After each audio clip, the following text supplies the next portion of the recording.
और चर्चा करने के लिए तमाम खास मेहमान मौजूद है। परिचय करा देती हूँ।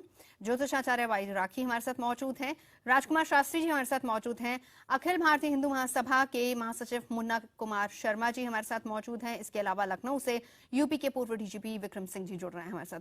शास्त्री जी, सबसे पहला सवाल आप ही से है, क्या ये मान लिया जाए कि अब मिस्ट्री सुलझ रही और इसी वजह से आसाराम को जमानत नहीं मिल रही थी? नहीं, देखिए ऐसा है कि आसाराम जी के साथ बहुत बड़ा गलत हो रहा है।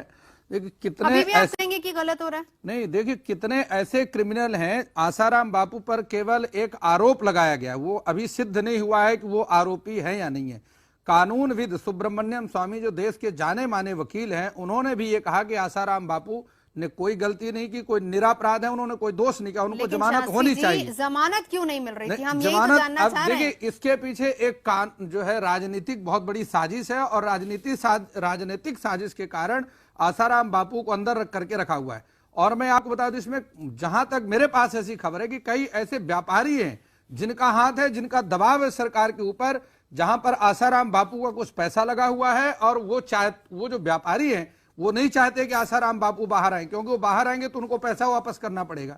इसलिए वो सरकार पर दबाव डाल करके रखा हो कि आसाराम बापू को जमानत ना, वो जमानत होगी ना वो बाहर आएंगे, और उनका पैसा इसी प्रकार से लोग राखी, क्या ये आसाराम बापू उस पैसे को समाज में यूज कर रहे हैं? आप इससे सहमत है? ये बताएं कि जमानत क्यों नहीं मिल रही थी अगर इतने पाक साफ है और सिर्फ आरोप लग रहे हैं उन पर? तो देखिए, सीधी सी बात तो ये है कि बिल्कुल सही कह रहे हैं शास्त्री जी कि अगर बाबा की बात की जाए तो जितने भी आरोप हैं अभी तक आज तक सिद्ध नहीं हुए। लेकिन आपकी बात को भी नजरअंदाज नहीं किया जा सकता कि जमानत क्यों नहीं हो रही जब अगर वो बिल्कुल निराधार है। लेकिन एक बात समझने की कोशिश कीजिए कि किसी के पास अगर सबूत नहीं होता, या ये कह दिया जाए कि अगर किसी को जमानत नहीं मिल रही, तो उसका मतलब ये नहीं है कि जरूरी वो इंसान जो है कहीं ना कहीं कसूरवार हो। आप बताइए, यहाँ पे लोग मर्डर कर अगले दिन बाहर घूम रहे होते, लेकिन अगर आसाराम बापू को जमानत नहीं मिल रही तो शास्त्री जी वाली बात कहीं ना कहीं बिल्कुल सिद्ध है कि कुछ लोग चाहते ही नहीं कि वो बाहर आए। 70 साल का एक आदमी जिसने पूरी जिंदगी समाज की सेवा करी, लोगों को सही रास्ता दिखाया, वो इतना सब कुछ सोच सकता है, अंदर बैठ के प्लानिंग कर सकता है, किसी को बोल सकता है कि मेरे खिलाफ जो गवाही दे रहे हैं उनका मर्डर कर दो। नहीं, पर तो आपको नहीं लगता हमें आसाराम बापू को पाकिस्तान के लिए इस्तेमाल करना क्या चाहिए? इसमें गलत है? वो तो पुलिस के सामने ये बात कह रहा है, और उसके बाद वो ये कोई भी बता किसी रहा के लिए भी कह सकता है। जिसमें कोई बात होती है नवजोत जी, उसी की तो बात होती है। आप मुझे एक बात बताइए ना, कल तक तो ये कहता था कि मैं बहुत बड़ा बाबा का भक्त हूँ,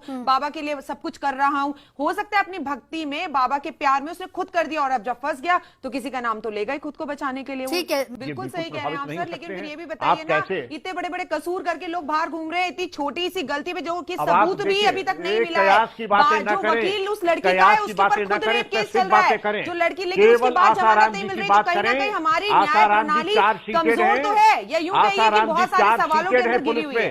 दूसरी चीज, न्यायालय से कोई, पुलिस से चार्जशीटेड है, न्यायालय से कोई रिलीफ नहीं मिली। किसी ने आपके अलावा और राजकुमार जी के अलावा नहीं कहा कि वो बेगुनाह है। बेगुनाह तब होंगे जब न्यायालय से डिस्चार्ज हो जाएंगे। बहुत बड़ा भारत का एक तबका बताता है कि वो बेगुनाह है। आज भी उनकी फैन फॉलोइंग वैसी ही है। विद्वान व्यक्ति हैं आपको और नॉलेज होनी चाहिए सर इस चीज चलाते हैं। इतनी बड़ी यूनिवर्सिटी में आप वाइस चांसलर हैं, और शास्त्रों के भी आप ज्ञाता हैं। मुझे मालूम है आपकी योग्यता के बारे में, मैं आपका बहुत सम्मान करता हूं। लेकिन एक आप महाभारत का एक उस सूत्र को याद करिए कि अहानि अहानि भूतानि गच्छन्ति यम मंदिरम अन्य अमर मिक्षन्ति किमाश्चर्य अतः परम। अगर यह सूत्र महाभारत का सिद्ध है, वेद व्यास जी ने कह दिया कि रात दिन लोग मर मर करके स्मशान भूमि की तरफ जा रहे हैं, और दूसरे बैठे हुए बाहर वो सोचते मैं अमर हूं। यही सबसे बड़ा आश्चर्य है। इसमें अंदर बैठे हुए बापू पर कह रहे हैं कि वो अंदर से मर्डर करवा रहे हैं। बाहर रहे तो भी देश के लिए हानिकारक रहे, अंदर है तो भी देश के लिए हानिकारक। इसका मतलब क्या आप कहना चाहेंगे आसाराम बापू को संसार में जीने का कोई अधिकार नहीं है?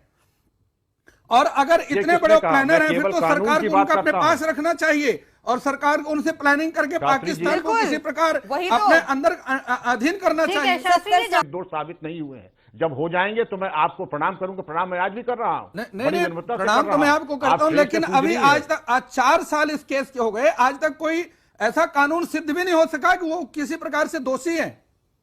अभी केवल आर्गूमेंट चल रहे हैं। अब जब आर्गूमेंट चल रहे हैं तो उनको जमानत तो देनी चाहिए।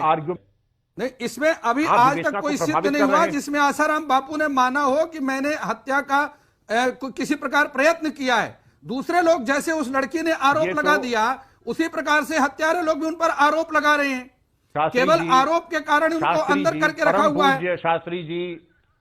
एक व्यक्ति का नाम उनके कहने से मैंने हत्या किया, एक कन्या ने कहा उन्होंने मेरे साथ आरोप किया। इसके अलावा करोड़ों उनके भक्त हैं जो कह रहे हैं आसाराम बापू निर्दोष हैं।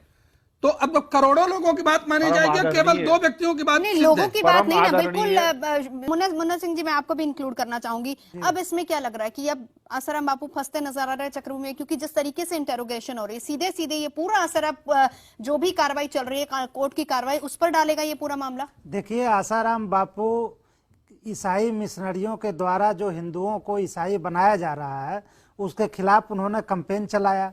जिसको ईसाई बनाया गया था, जिस हिंदू को, उन्होंने उसकी वापसी कराई हिंदू धर्म में। इसलिए उनके ऊपर तो षड्यंत्र हो ही रहा है, उनको फंसाने का प्रयास लगातार चल रहा है। और जो कार्तिक पकड़ा गया है, ये सफेद झूठ बोल रहा है। इससे आसाराम बापू का कभी कोई संबंध नहीं रहा।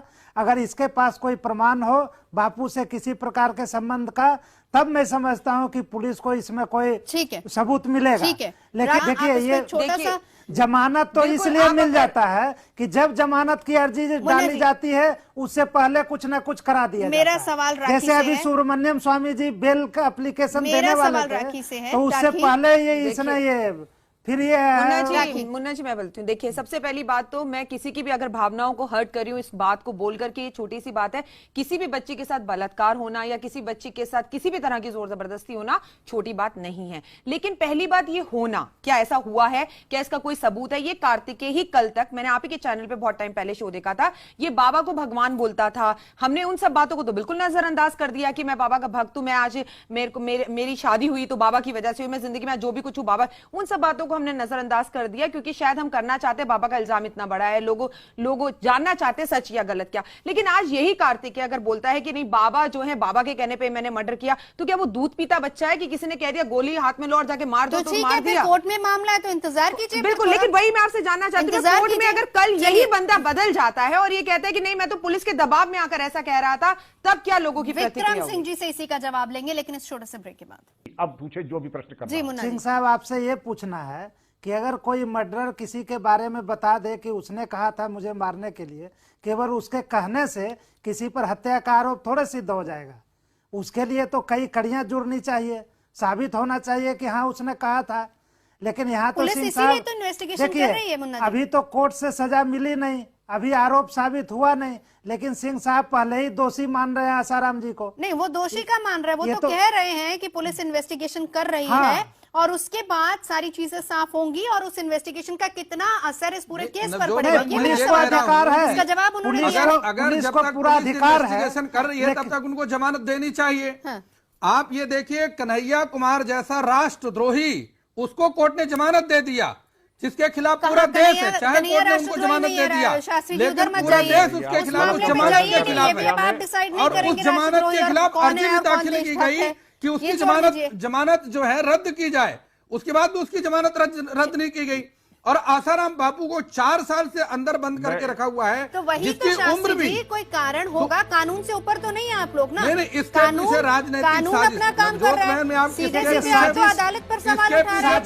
राजनीतिक साजिश है, इसके अलावा कुछ नहीं है। राजनीतिक साजिश, केवल राजनीतिक साजिश है। लगातार साजिश हो रही है। कोर्ट तो प्रूफ और सबूत के हिसाब से चलती है, इसका मतलब आप कोर्ट पर क्वेश्चन कर रहे हैं। नहीं, क्वेश्चन नहीं कर रहे हैं। क्वेश्चन हम तो कन्हैया कुमार से बड़ी होगी, कन्हैया की बात ही नहीं है, क्वेश्चन कर रही है। बहुत शुक्रिया तमाम खास मेहमानों का साथ जोड़ने के लिए। मुद्दा में इतना ही।